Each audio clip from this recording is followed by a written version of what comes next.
Hey everyone, welcome to the channel. My name's Ash, and today I'm doing a quick review for Curious Expedition 2 on Xbox. Now, this was published by Thunderful Publishing, and it was released on the 17th of the 3rd, 2022, and they were kind enough to send me a copy of this to do this video, so big thank you to them for that. Now, this is a really interesting game. It's sort of like a mixture of genres.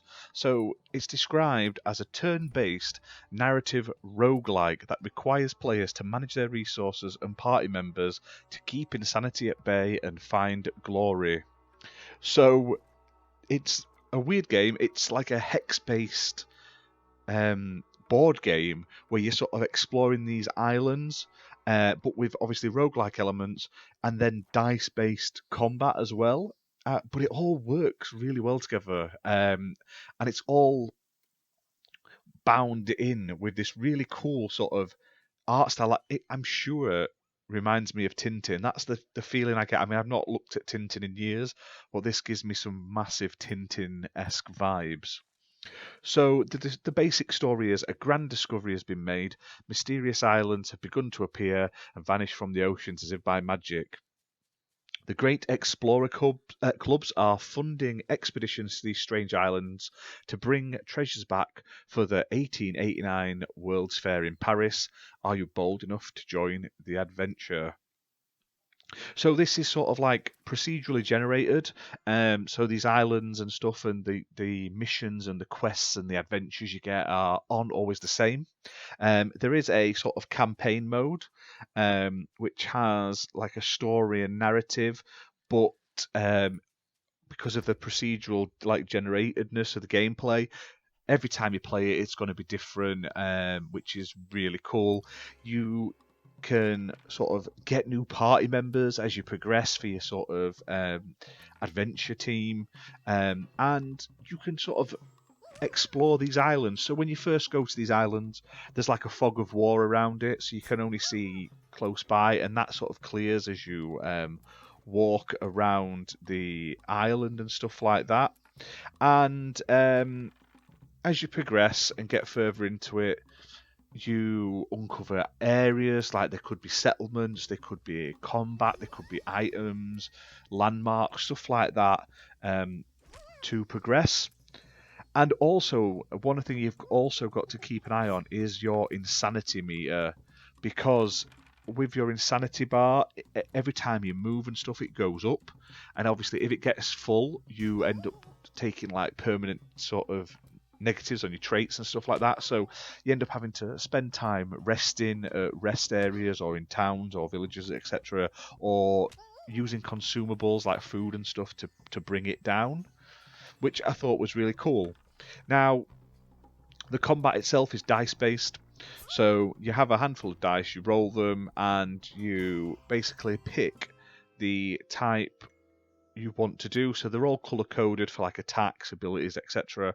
And you can assign certain dice to certain characters in each round depending on what their abilities are. And I just thought it was really cool. Like I say, it's sort of like turn based, but also dice based as well. It's a very weird mix up, but it really works. And trying to explain it is really difficult because, like I say, there's so many different things to it. Now, obviously, this is a roguelike, so you can die in the game, but you don't automatically fail. You sort of lose all your party, and you go back a little bit, but you can keep going and build back up. You're not sort of insta dead permanently. You just sort of like keep going and keep building back up. Basically, you just have to work your way back through it.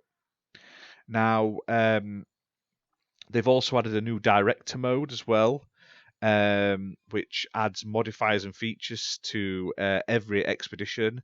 So it can obviously make everything more challenging and stuff like that as well, which is really cool. Now, this is available on Xbox One and Xbox Series X and S. It does have 4K and HDR10 support, and it's priced at £16.74. And honestly, I've never played the original. This is a sequel to the original Curious Expedition, but a lot of it I've seen looks totally different to the original. They've done like a brand new sort of art style. It it just looks 10 times better, and I only really see a lot of positive reviews. But like I say, if you're not into sort of board games and sort of tile-based exploration, then I can understand this game may be a bit boring to you. And there's also a bit of repetition as you progress through the campaign with the randomization of the sort of quests and the side quests and stuff like that. So if if you don't like that sort of thing, this may not be for you. But if you're a board game fan, if you're a roguelike fan, if you're sort of like a dice-based, combat-y, sort of turn-based combat kind of lover, I think this is a really cool game, and it ticks a lot of boxes. And according to the Xbox store, it does also have some free DLC called Highlands of Avalon. Now, I tried to find some more information on this on the Xbox store, but it kept giving me an error code. But apparently on Steam, it includes sort of new island types, 8 new recruitable people, 4 new enemies, 6 new locations, 7 new pieces of equipment, 5 new items, and 4 new levels to unlock at the Royal Avalon Society Explorer Club in Paris. And Paris is sort of like the hub area where you can do all your things basically. But it says it's free on the Xbox store on the website. However, I couldn't get onto it at the moment, but it is $4.99 on Steam, so it may just be a glitch on the Xbox store. But overall, this game is really fun. I highly recommend checking it out, especially if you're a board game lover. And like I say, it's available right now, as it came out on the 17th of the 3rd, 2022. So check it out, there's no reason not to. But that's it for this video, guys. If you've enjoyed it, hit that like button, hit subscribe, and we'll see you soon for more content. Bye for now.